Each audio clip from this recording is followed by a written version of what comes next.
En dehors secteur men bi est-ce que am na yeneen secteur yoo xam te quand même foofu sa amoo ci woon satisfaction bu baax. Oui, mais c'est clair, hein, c'est clair. Par exemple, au niveau du poste 4, parce que Ibrahim Thomas vaut mieux que ce qu'il nous a montré. Et s'il a la chance de retourner, parce que je ne sais pas qui fera partie du voyage à part, s'il a la chance de retourner, de jouer au Final 8, il ne peut pas faire le même championnat qu'il a fait ici à Dakar. Parce que je connais la personne, je connais l'homme, c'est un très bon joueur. Malheureusement, c'est un être humain aussi. Parfois ça marche, parfois ça ne marche pas. Ça fait longtemps qu'il n'a pas joué ici devant son pays, devant son public. Peut-être aussi il avait cette pression de vouloir trop bien faire, qu'il a arrivé qu'il a fait des matchs quand même moins. Mais j'ai toujours confiance en lui, espérant qu'il va faire une meilleure compétition là-bas à Kigali. Devoir attendre la dernière journée pour savoir si on va se qualifier ou pas, qu'est-ce que ça vous a fait personnellement? Est-ce qu'à un certain moment, Coach Pabi s'est senti irrité, frustré, voilà dans le démon? Parce que quand même, c'est 2 saisons et c'était pas vraiment facile pour l'équipe et pour vous d'ailleurs.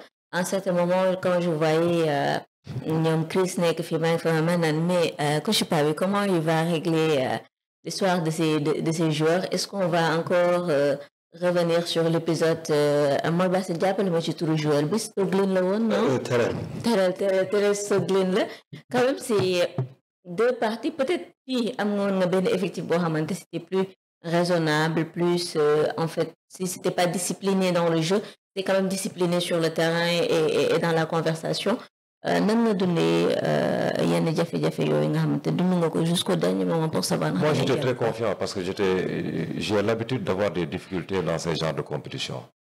Nous l'avons vécu à plusieurs reprises. Certes, cette situation n'était pas prévue au départ. Hein. On pensait peut-être faire au moins 5 sur 6. Malheureusement, au départ, on a une défaite, après une victoire, après une défaite. Là, on se dit, mais à quel niveau nous sommes exactement? C'est quoi notre niveau? Mais en voyant les choses de plus près, tu te dis, mais qu'est-ce que nous avions l'année dernière lors des 3 derniers matchs et qu'est-ce que nous n'avons pas cette année?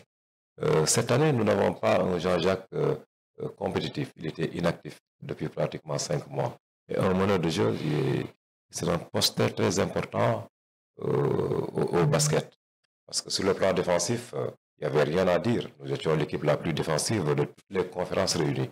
Mais sur le plan offensif, on n'arrivait pas à bien partager la balle. Il y avait beaucoup d'incompréhension de jeu, il y avait beaucoup de maladresse.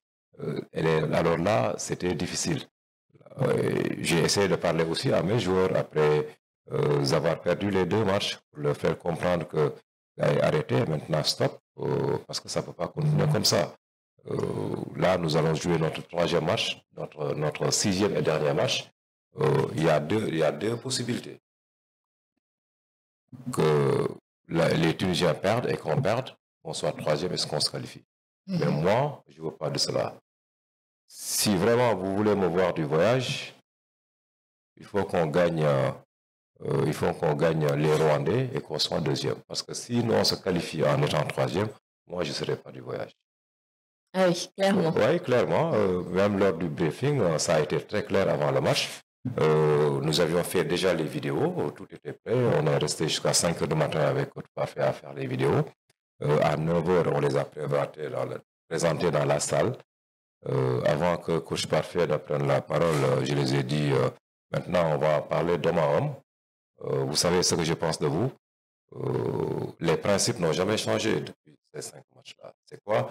Bien défendre, bien replier, assurer les box-out, partager la balle. Ça n'a jamais changé pour gagner un match, partout au monde. Et aujourd'hui, je dois encore vous répéter la même chose. Est-ce que vous êtes prêts encore à entendre la même chose que je vous ai répété il y a de cela 5 jours, durant ces 5 derniers matchs? Parce que ce match-là, même ma grand-mère de 99 ans pourra le coacher. Donc, si vous voulez, on fait la vidéo. Si c'est vraiment nécessaire, je ferme l'ordinateur et chacun rentre dans sa chambre, se concentrer en attendant le match. Un des joueurs, pour ne pas citer son nom, a pris la parole, vouloir s'exprimer au nom de tous les joueurs. Mais moi, je ne leur demandais pas ça. Je lui ai dit de se taire parce que je lui ai juste posé une question. Est-ce que vous voulez de cette vidéo, oui ou non? Alors là, il savait carrément que je n'étais pas content. Je n'étais pas content de la façon dont les choses sont déroulées. Il ne reste qu'une chose à faire, c'est jouer le match à fond, bien défendre, bien attaquer, rendre le public sénégalais heureux. Alors là, le capitaine m'a dit, coach, c'est pas la peine, on n'a pas de vidéo, nous savons ce qu'il nous reste à faire. Alors là, jusqu'à présent, il n'y a pas eu de vidéo durant ce briefing. Nous avons juste parlé. Et parfois, c'est important de rentrer dans la tête des joueurs. Oui. C'est important de rassurer aussi les joueurs quand la difficulté s'instaure. Moi, mon fort, c'est ça. Je le disais souvent, même après avoir perdu 5 matchs, je vais encore me réveiller à 6 h du matin pour préparer le prochain match pour le gagner. J'ai cet état d'esprit, je suis comme ça, je suis quelqu'un de très costaud et c'est cette énergie positive que j'essaie de transmettre à mes joueurs dans les moments très, très difficiles. Et donc, il y a eu ce sursaut d'orgueil, ils ont finalement gagné le match amplement, 25 points d'écart, c'est ça. Maintenant, coach, la femme question, tout le temps, Internet, il me pose. Moi, je fais plateau, je te poser ma question. Il y a quelque chose qui se passe.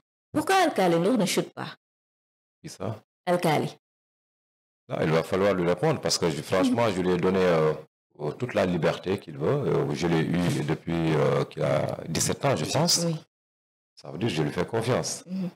Quand il venait à l'âge de 17 ans, il y avait des trentenaires. Et pourtant, j'ai pris mes responsabilités. Je lui ai donné le brassard de capitaine en étant junior. Ça veut dire que j'avais de la confiance. J'ai de la confiance chez ce garçon-là.